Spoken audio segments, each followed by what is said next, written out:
Selamat pagi Pak Sauli. Pagi Pak. Perkenalkan Pak, saya Jonathan. Nah, bagaimana sama Bapak? Untuk saat ini Pak, umur saya masih baru. Jadi begini Pak, saya dengar-dengar Bapak sudah cukup lama menderita anemia ya. Kalau boleh bisa Pak, apakah Bapak bisa menceritakan sedikit kepada saya bagaimana kondisi Bapak akhir-akhir ini? Iya nak, udah hampir 2 tahun ini, kadang sudah tidak enakan. Tapi nanti kamu lagi, badan rasanya terasa lemah. Terus apalagi kalau saya kan kerja, tiap malam kerja terus dan tidak tahu jadwal istirahat yang teratur, sehingga pola tidur saya itu tidak teratur Pak. Dan saya juga kadang-kadang pusing dan juga jantung berdebar-debar. Nah, jadi begitu ya Pak. Nah, saya paham sekali Pak. Tapi kondisi seperti itu memang bisa terasa sangat mengganggu ya. Tapi Bapak sangat hebat karena masih semangat untuk mencari tahu bagaimana cara agar bisa pulih. Nah, hari ini saya mau membantu menjelaskan kepada Bapak 5 langkah penting agar anemia yang Bapak alami pada saat ini dapat lebih cepat membaik dan tidak gampang untuk kambuh lagi. Apakah bisa Pak? Boleh banget nak. Soalnya saya sudah bertahun-tahun juga mengalami penyakit ini dan sudah minum obat. Tapi saya rasa sering saya minum obat tidak ada kemajuan, malah saya sering kambuh, saya sering pusing, sering saya berdebar-debar. Jadi begitu ya Pak. Pak, kalau begitu di sini saya akan sedikit penjelasan kepada Bapak terkait cara pencegahan dari anemia. Yang pertama itu Pak, Bapak terlebih dahulu harus memperbaiki pola makan sehari-hari. Nah, di sini Bapak perlu memperhatikan asupan makanan yang akan Bapak konsumsi keseharian Bapak tentunya.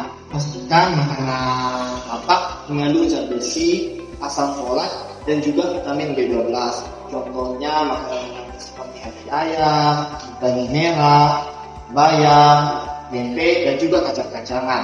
Nah, lalu Pak, jangan lupa untuk mengkonsumsi buah yang kaya vitamin C seperti jeruk ataupun jambu supaya nantinya penyerapan dan besinya dapat lebih mudah untuk terserap. Oh gitu ya nak. Kalau saya nggak bisa makan daging merah, gimana nak? Kalau Bapak tidak bisa mengkonsumsi daging merah, itu bisa diganti Pak. Misalnya dapat diganti dengan ayam, ikan, atau juga sayuran hijau tua. Yang penting Bapak bisa makan teratur dan juga seimbang ya. Ya Pak. Langkah yang keduanya Pak, Bapak harus rutin untuk meminum tablet tambah darah. Nah, biasanya tablet tambah darah ini alangkah lebih baiknya diminum pada malam hari setelah makan supaya tidak bikin mual. Dan walaupun Bapak merasa sudah lebih baikkan nantinya, Bapak jangan langsung berhenti untuk mengkonsumsi obatnya ya Pak. Akan tetapi Bapak harus tetap mengkonsumsinya sampai kadar HbA1c Bapak benar-benar stabil. Iya Pak. Kadang saya suka lupa minum, soalnya ketika saya minum rasanya sudah lumayan baik. Pak, langkah yang ketiganya yaitu Bapak harus menghindari minum kopi atau teh segera setelah makan ya Pak. Nah, soalnya zat tanin dalam teh dan kafein dalam kopi bisa menghambat penyerapan zat besi pada tubuh. Aduh, ini gimana nak? Tapi saya suka minum kopi nak. Saya pecinta kopi garis keras.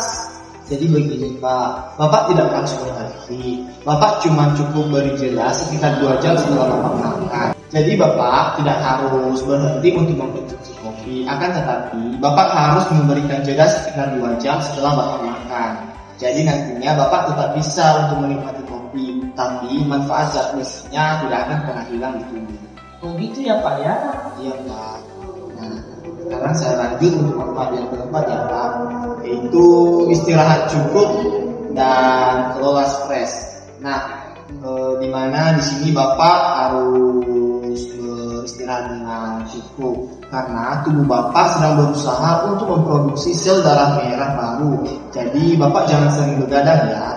Bapak harus tidur yang cukup untuk bisa membantu proses penyembuhan yang lebih cepat. Nah, kalau bisa, Bapak harus menghindari stres yang berlebihan, karena stres bisa membuat metabolisme tubuh menjadi terganggu. Oh iya ya nak, kadang jam malam itu saya susah tidur soalnya karena mempunyai banyak sekali kerja. Saya mengerti Pak, tapi mulai sekarang saya berharap Bapak coba untuk mengatur waktu yang istirahat lebih baik ya. Soalnya tubuh Bapak butuh waktu yang sangat lama untuk pulih dan memperbaiki diri. Oh gitu ya Pak ya. Iya Pak.